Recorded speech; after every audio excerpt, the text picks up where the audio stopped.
Good morning and welcome everyone to the Schwab YouTube coaching channel. It's our Thursday edition of Trader Talk in today's market, and I am your host, Kevin Horner. I want to thank you all for being here today. I am pleased today to be joined in the chat, that is, by my friend and fellow Schwab coach, Barb Armstrong. You can say hey to Barb. There, of course, she'll get to comments and questions that I am unable to get to for you here this morning. But this is a solo show for me, and that means I am going to be peeking into the chat there a little more frequently, try to get to those comments directly here today as best I can.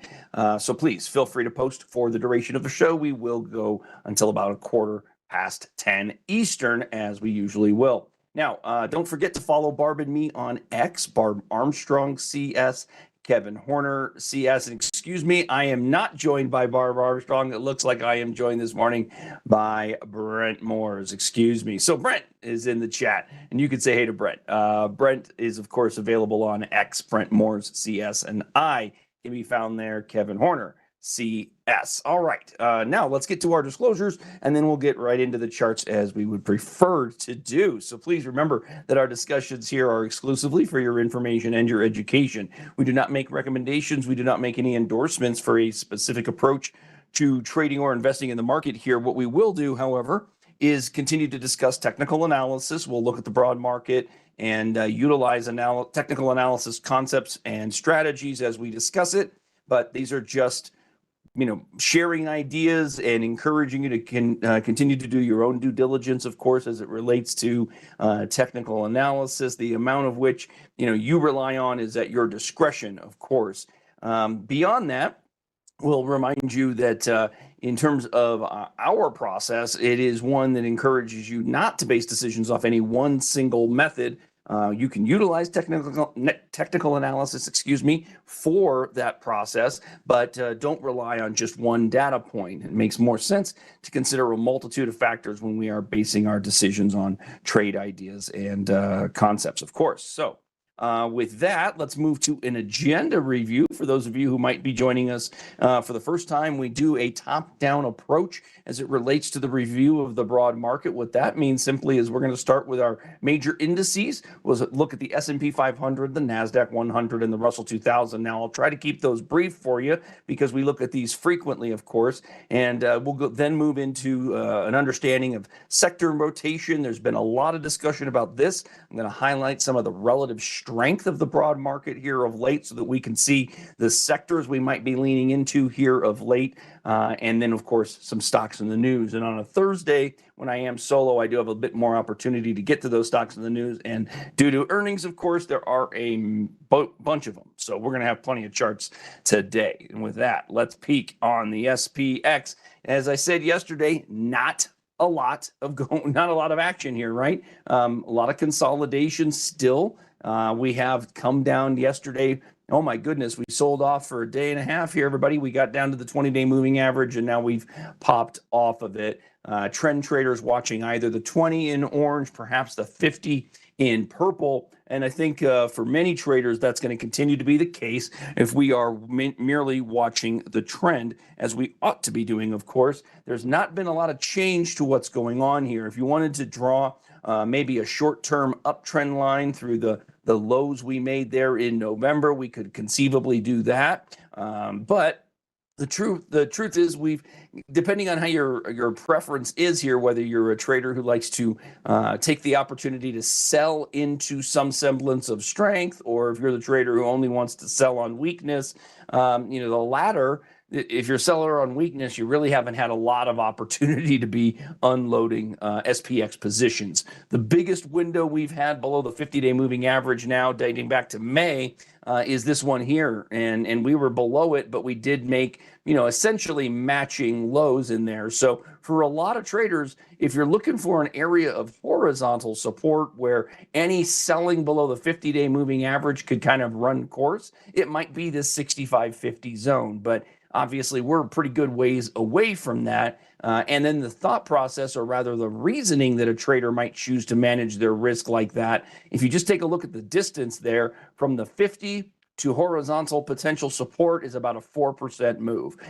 We don't Haven't had a big move like that in some time, obviously. 4% is kind of what we saw in this pullback. This was actually 5.5. So this is a bit more in that standard common pullback zone, 5%, pretty consistent, but ultimately we need to maintain trend. And if you're a trend trader, that 50-day might be the approach that'll keep you in the position. Under that might be positioning for a less risk scenario. So some traders building cash, reducing position size under the 50-day. But as you can see, everyone, we remain a pretty decent distance away from even a test of the 50-day.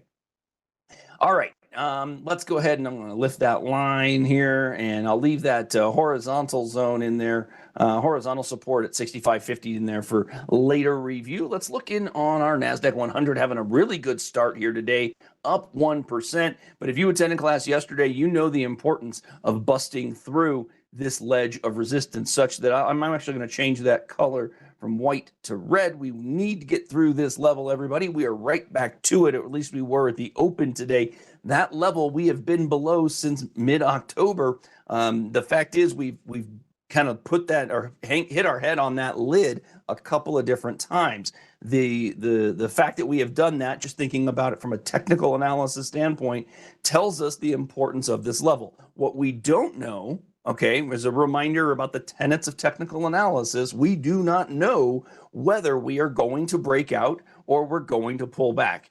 Historically, at least dating back to late October, we have come to this ledge of 25,800, 25,850, etc., and we have pulled back. Okay, we have come to this level, and selling pressure has overtaken the buyers, and it has continued to push us lower.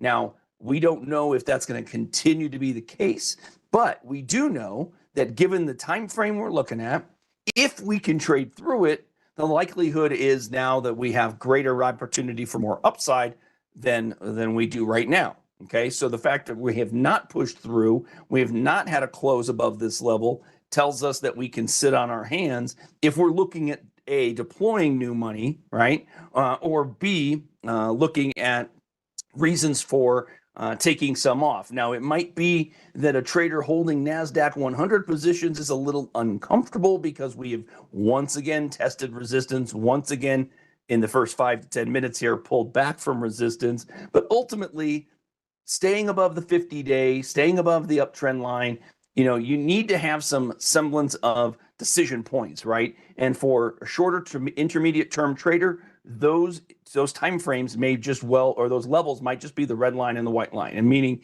you don't need to do anything until we get a close above the red or below this white trending line, which would potentially change the odds for that deeper pullback, which could then be down to that horizontal level once more.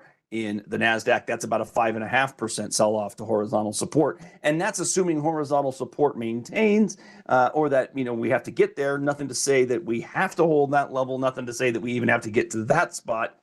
But we got to do the math, right? We traders need to know what are the levels beneath us that we could fall to. And in fact, as I've said a couple of different times in this segment, if you're looking at a level and you're saying, well, I think you can fall to there, great. You've done the math. You're at least one step ahead of traders who are not putting together a thesis and a plan for how they're going to approach things.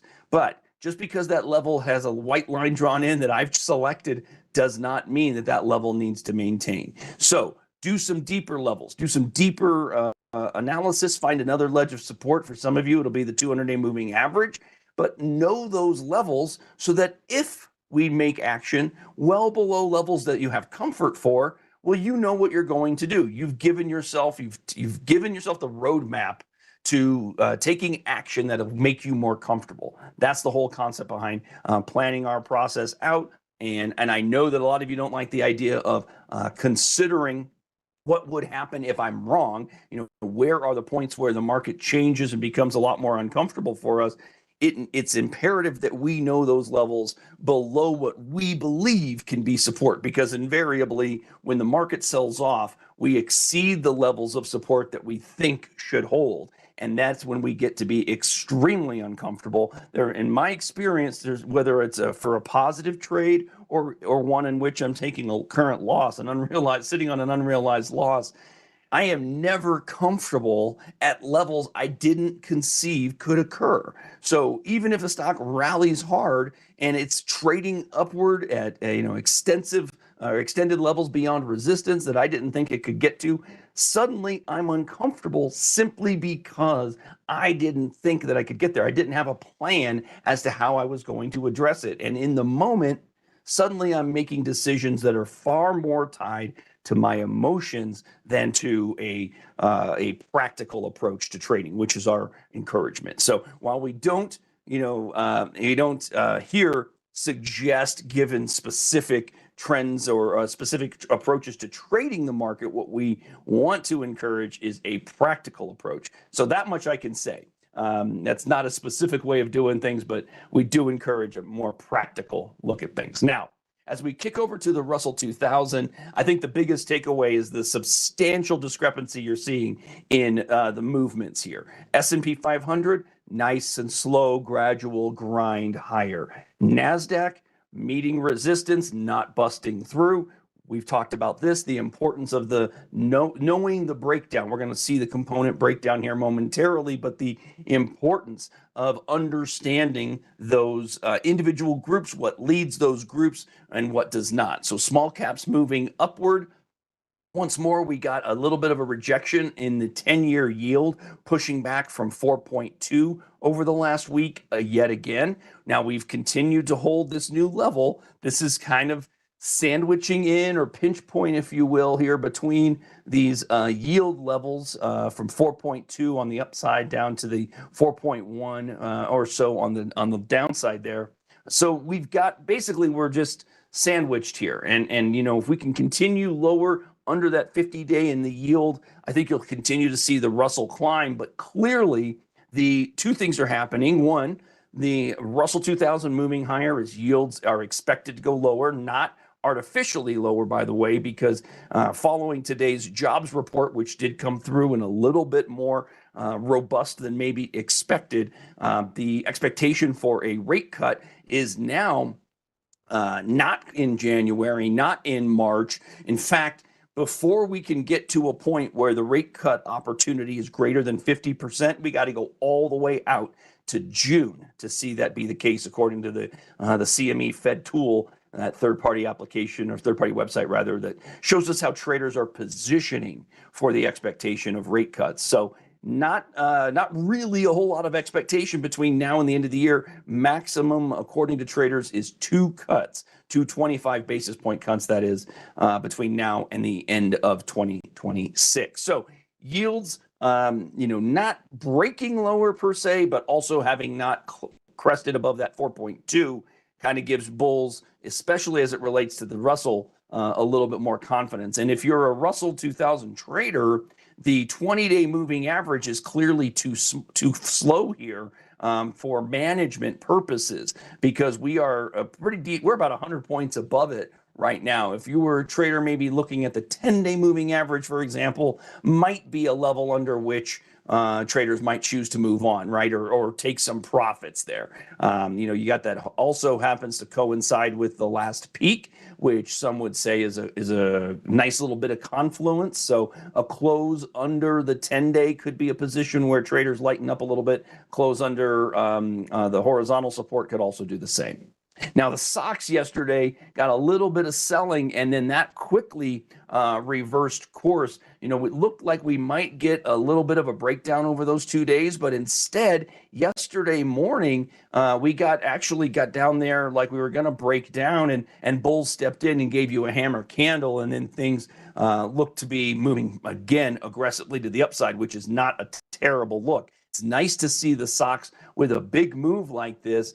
3.5%. It had been under I don't want to say struggling. It's been technology that has been broadly struggling, but it is nice to see the semiconductors providing some leadership, which I'm going to highlight for you here momentarily. Let's look at transports.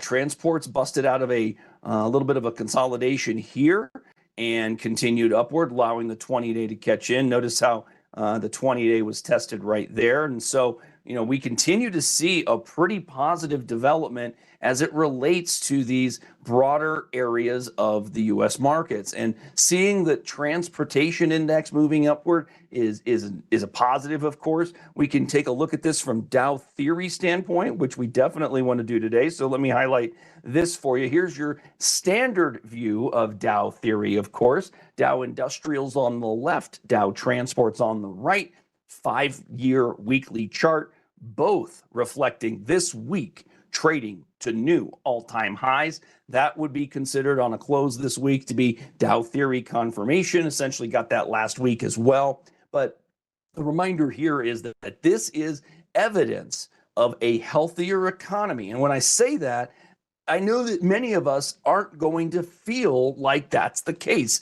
This is a difference, of course, between what is occurring in the market and what we feel individually in our collective approach to what we do every single day.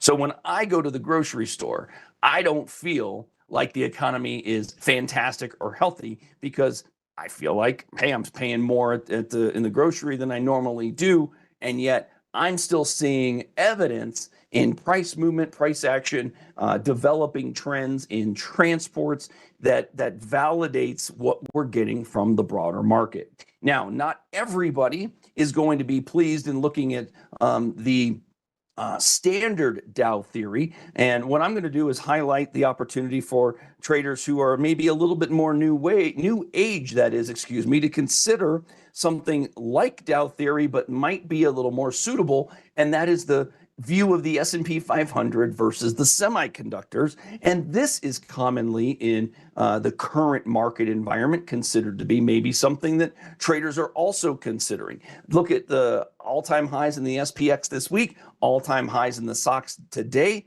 telling us confirmation again, or at least giving us the view of confirmation of the broad index moving to new highs the same time that our leadership group, the semiconductors. Now, again, this is maybe because we are seeing a market that is not the same market as we saw when Charles Dow developed Dow theory back in the late 1800s. That market was one of production, right? We were not the consumers we are today.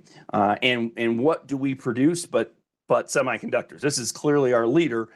So with that in mind, some traders will look at this, some investors in the long haul, but we have got a positive view from both sides, whether you're a standard or traditional Dow theorist, or you want to see something a little bit more new age, this would work as well. Speaking of the overall review of what's going on in the market, many of you would like to see something telling us about how about relative performance, relative strength. So let's do that. Let me first highlight with the Market Watch tab. I'm going to come here to the quotes page. I did have some requests. I'm going to share in this particular session for those of you after the fact. I will share the relative strength column so that you have access to a 5-day relative strength, 21-day relative strength. In fact, I'll put those in the show notes for you down below on the archived version. But we can see that our leadership has changed a bit. If I can get these to kind of reset, we'll be able to see it momentarily here, everybody. But our real leaders have been some groups that have not been leading all the while. So we've got the breakdown chart here looking at relative strength, basically taking what we've seen in the numbers and putting charts to it. And that's what we're looking at here. So we've had a pretty good move in energy, that chart in the upper left corner. Materials also providing some leadership in the short term. Notice that technology chart here, everybody. This one really letting us know what's going on, right? We've clearly not seen leadership from technology since late October, and that's been under pressure. We shouldn't be surprised by what we're seeing there. If we looked, so you've got technology looking the same as the real estate and utilities. Those two appear to be turning the corner a little bit, but of late, our leadership has been with basically industrials, healthcare, communications holding up pretty well, and then the energy play that we saw just this last week or so. So we can, and always nice to show this. In fact, this is one that I don't mind sharing with all of you if you'd like the access to this particular grid. I think this does a really nice job of highlighting it visually for you if you're a bit more visual than, say, interested in what we're seeing from the quotes page, for example. So I can share this grid with you all. I'll put this one here in the chat. Just remember, of course, that these grids aren't guaranteed for timing or accuracy and aren't not a recommendation for use, but we'll call this the sector rotation grid. There you go, everyone.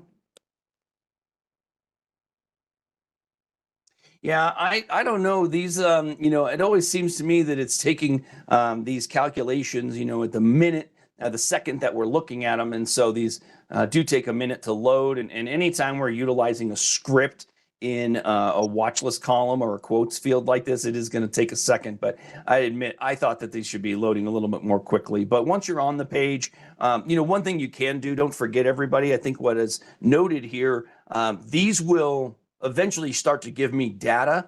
But if you want to keep these at the forefront so that you don't have to click back to charts, for example, and then to market watch list, sometimes the click on off will reset the loading process. So you can always take this page here, just this quotes page, and detach it, and then maybe place it at a different window for yourself so that it's constantly up and you can kind of keep an eye on it and monitor it. You could also, of course, decide that you want to do that in a watch list over here in your gadget zone and just incorporate your column headers like these relative strength columns if you'd like. So that's another way to consider it.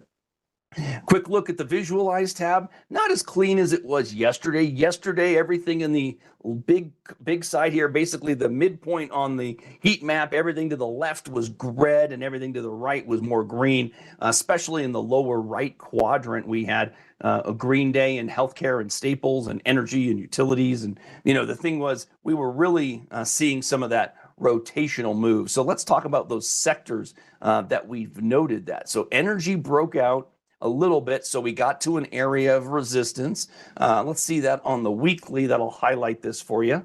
All right, so basically we pushed to the top of the range there, didn't we? And we took a breather. We shouldn't be surprised to take breathers at the top of a range or at resistance, right?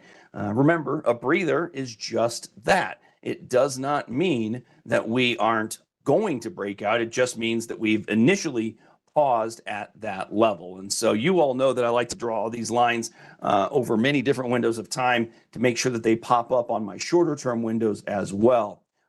So that's what I've done here. Just a quick hit on the weekly. Quickly moving on down the level here, materials has busted out, but pausing, kind of building a little bit of a potential bull flag up there. Here's your industrials continuing to ride higher. The 20-day moving average in orange, we've been above it dating back to late November here, everyone, right in this window. So many of you could utilize the 20-day from a standpoint of risk management, choosing to stick with positions in the industrials as long as the 20-day doesn't get violated. The only trouble to that extent, again, is you got to think about, what am I risking here, So if I have to fall to the 20-day to find support, I got to drop 4% to an area that I would think to be good support, right? And with that in mind, are you willing to give up 4% of what is likely a profitable position to do that, right? That's a key question. And so we don't know, but each of us have a different approach. So if you're holding industrials and thinking, hey, there's more upside and I can manage a 4 to 5% pullback and not sell, that's not going to hurt my ego, it's not going to hurt my portfolio, well, then those traders can stay long. But I think for a lot of you, you might look at something a little bit speedier. That 10-day once more might be a level under which some would look to take a little bit of profit and see what comes next. Just another thought in terms of management of our individual trades. Now, if you're wondering about, how some traders will manage these, that new class that we kicked off this year, rather rebranded, was our After the Close class that I've been hosting on Tuesday afternoons at 4 p.m. Eastern with the coincident with the close of the market, is now building a stock portfolio. And that's a class in which I will be going through trade management, just basically working to develop and maintain an equity exclusive portfolio, and then working to raise stops, take profits, manage the trade along the way. So if you're looking for a class that kind of highlights that process, it's the one known as Building the Stock Portfolio. I won't be hosting it next Tuesday. I think I got Connie stepping in for me on Tuesday while I'm out of the office, but that's when you can see me there. And that class in particular could be really helpful from a management standpoint. All right, what else we got here? How about discretionary? Maybe holding up better than many of us would have expected. Having made just a new high recently, quick pullback to the 20-day. It's not trending aggressively to the upside, but it's also not breaking down, so there's nothing terrible about that. The big move we've seen this last week, obviously, has been in Staples. That level of resistance is notable. Let's look at that real quick. Yeah, there's your weekly, everyone. Notice how that 100-week moving average, that's the gray line here, continues to offer us some support. There are very long windows of time when it's not even in play, but when we come down and find ourselves testing it and moving off of it, it does kind of illustrate the trend remaining strong here in Staples, even though in the shorter term, we've been, kind of struggling, right, until just this week. And if you wanted to look at it from we took out a diagonal resistance line, that was really successful this week. Now, we do have a little bit more time, but it looks like, today, tomorrow, obviously, this is a pretty important level. And we are kind of dabbling with getting through and making a new range in price as it relates to the Staples. So this could be pretty interesting. Quickly, we're going to move through the rest of these with you. Here's healthcare, still on trend. We've got some moves against the 20 once more, essentially working there. But really, the 50's been the key because we haven't come close to violating it, really. This last test of support was kind of there, but not on the money. So, managing the trend here, probably a little lengthier, right? Giving yourself a little bit more comfort. I did want to answer that for you there, Megan. No, this line as it's constituted on my weekly, that gray one is the 100-week moving average. Kind of a very long range look, right? Because in a chart of a weekly viewpoint, 100 weeks, you're basically looking at 2 years. But what we're looking for are the trend moving averages that have provided support historically. On these, commonly, I will use a 20-week, a 40-week, and a 100-week. But that's just personal more than anything else. Doesn't mean that that's right, but as we were looking at the Staples, it did seem to offer a little bit of support, as did, of course, the horizontal level down here as well. We could easily say that too. All right, so there was healthcare. Quickly, financials still hanging out at the upper levels, doing well, pushing away well off of that 100-week here. You got to work with something a little speedier on the weekly, but the financials on the daily giving you a potential hold today, everybody, with this candle right there, right? Because we had a low day in our pullback, happened to test the 50-day moving average, gave you a hammer candle. Remember what a hammer candle like that might imply. It doesn't mean it's a guarantee in any way, but we had a test of support, formerly resistance through here, right? So here it was resistance. We broke it. We made a new high. We came back and have tested that exact same level as support. Now, the fact that it also coincided with the 50-day probably strengthens that test a little bit. If nothing else, a trader, we don't know what's coming next, but a trader could at least say, well, you know what? If we closed under the low we made yesterday, I can justify taking risk off, selling some of position in financials, right? Or if your chart were in an individual stock within this space that looks like this, under that low just made there, that would be an increased likelihood of more downside. It doesn't mean it has to, but the likelihood increases, the probability increases. And if a probability increases, then there's action that a trader could take. So if this level maintains, well, then the belief is, hey, we've got more upside. And if this candle today holds, well, then what you're looking at is the close above the high of the low day. The first thing that must occur in order for us to continue our recent uptrend. So this is all very standardized, very common. Break to new highs, throw back to the level that was resistance, now potential support. Let's see if it maintains. Now, technology-wise, we are still mired in this consolidation. We had a little bit of a breakdown yesterday. Traders would have been forgiven if you were looking at this and saying, yeah, I need to reduce my risk, taking a little bit of technology positions off. Nobody would really fault you for that. Now, we are bouncing back today. You can barely see the candle here, but it's right at the confluence of the 20 and the 50 and the downtrend line. So we are at a very important inflection point on technology, because while we've been rallying still in the S&P, this is exactly why you're not seeing the NASDAQ break through that level, right? So if technology collectively as a sector can move through the downtrend line with any conviction, then the likelihood is we're going to see the NASDAQ 100 take out that level of resistance, right? Very important. Now, go back to the visualize page here. Change this to this to the NASDAQ 100, and you can see what I'm talking about. Look at how big the technology is in the 100, how big communications is in the NASDAQ 100, even discretionary, and then all of these smaller groups, right? So there's your healthcare, there's your utilities, there's your energy, there's your financials, industrials, staples.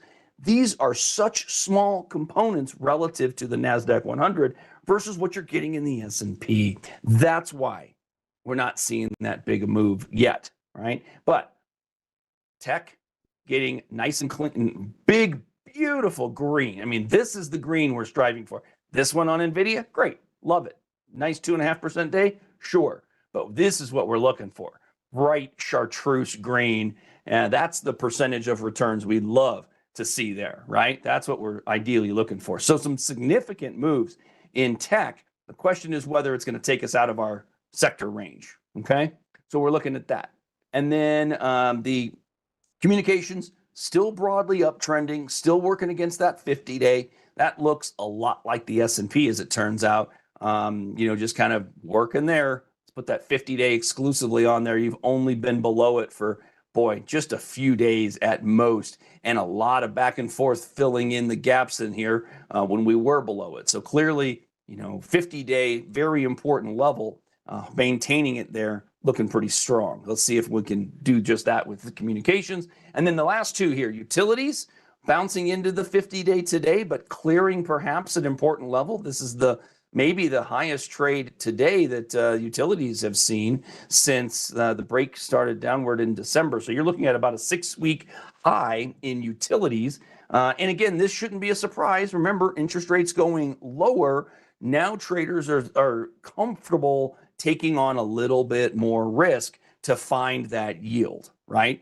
And that's why you might see utilities rising. We could maybe put a downtrend line through here as well. And let's see, because yes, this is a good level, but if we've just run into the downtrend line, we really maybe haven't accomplished anything just yet in utilities. So keep an eye there. And then real estate is going to look a little bit similar, except back into the range we've been watching here. Still continues to be range bound, but we are above the three major moving averages now, trading above all three, the 20, the 50, the 200 there in real estate. Okay, let's take a look at what about housing here real briefly. I just want to look at home builders. We've got home builders maybe breaking here. We did come to an important level. I could put a line in here, see that this has been a zone of potential resistance. We shouldn't be surprised to see the space maybe breathing a little bit. But again, lower rates, good on home builders, of course. And there's been some improvement, not just on construction, but if you looked at, I think we've seen Lowe's make a similar move. That's a really nice flagpole being built there. I wonder if Home Depot's looks kind of similar. Well, it's at least similar in the most recent week, even though the trend is a little bit different there. Finally back above the 200-day moving average. But when you're thinking about home builders, remember, you're going to find a lot of related groups that aren't necessarily your actual construction and builders, right? Companies like your, let me think here, like maybe like an RH, a Restoration Hardware, as an example. Let's see here quickly. There you go. So that's an improvement. Notice the 20-day moving average crossing the 50 here, 20 crossing the 200 here. Certainly in a downtrend because we have been below the 200, but we are above it now for about 2 weeks. So that stands out. Another one might be something like your Mascos. Keeping an eye again on the spaces within the space, right?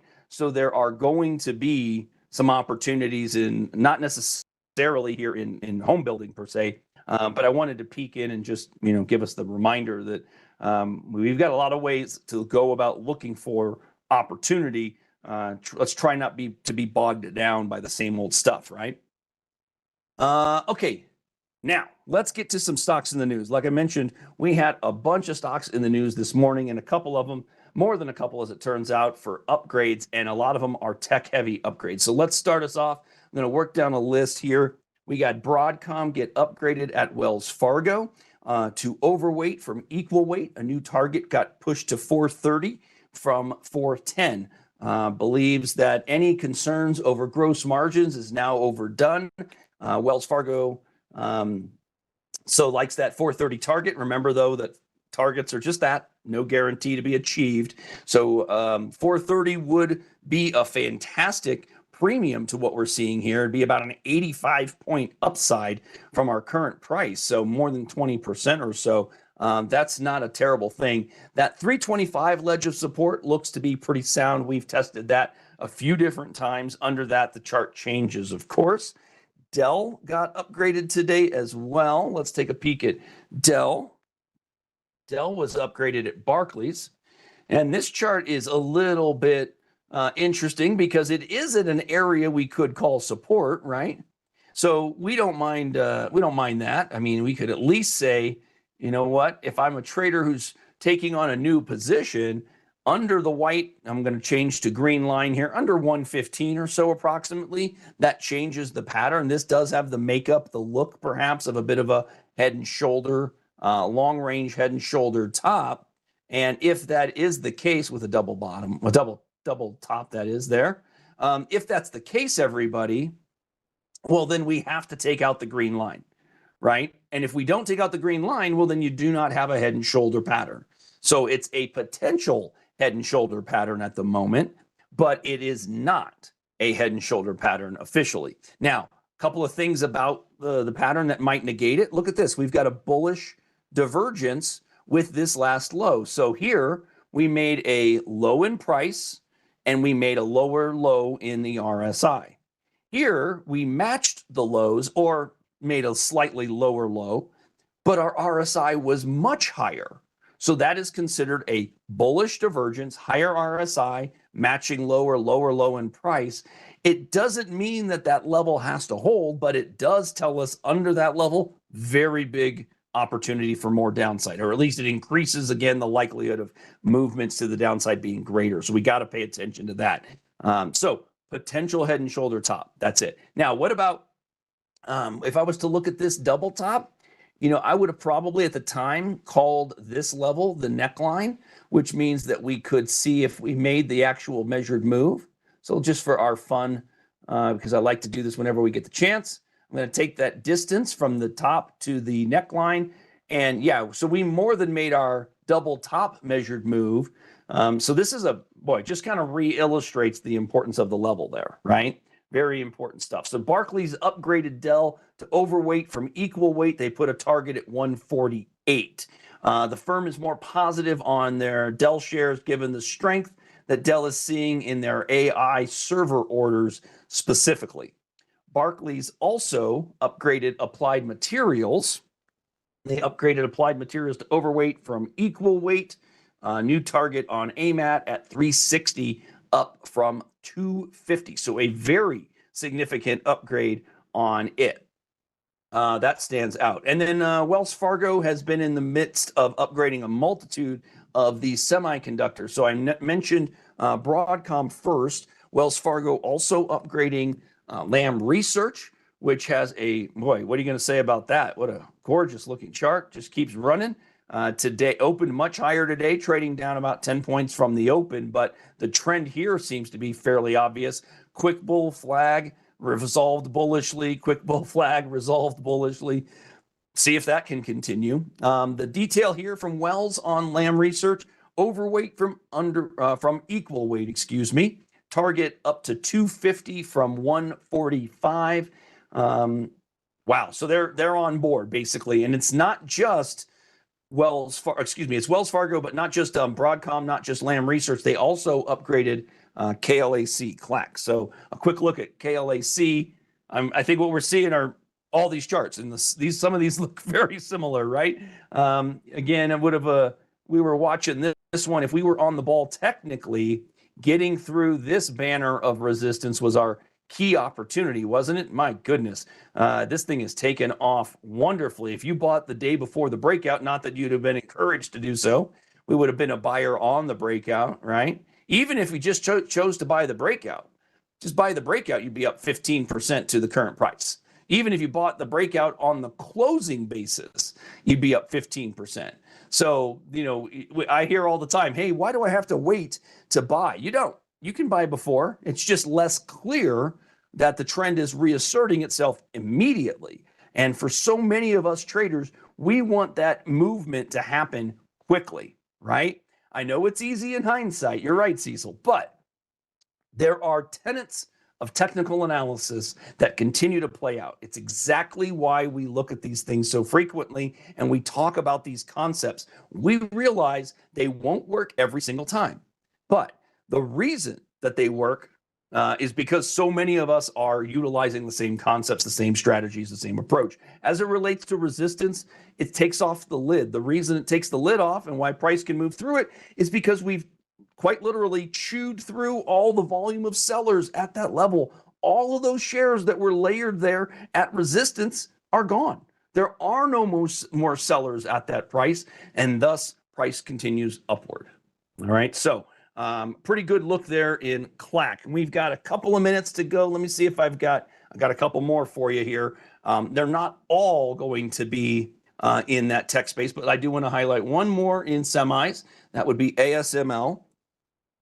ASML, my goodness, there's another one breaking strongly. Look, took out this level on the close here. That was at 1136. We're up 200 points from that.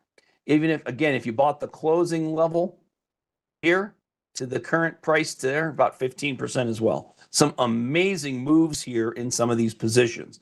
Now, how about additional upgrades that aren't in this space? Two of them that I thought we could hit on. DraftKings was upgraded at Wells Fargo.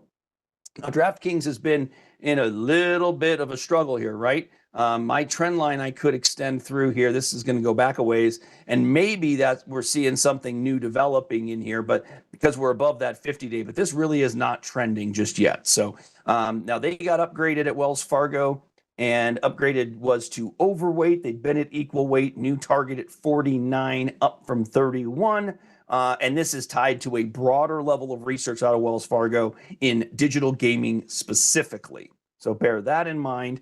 And then one that I definitely want to hit on, because they get far more of the dollars from my household than I would care to admit, is Starbucks.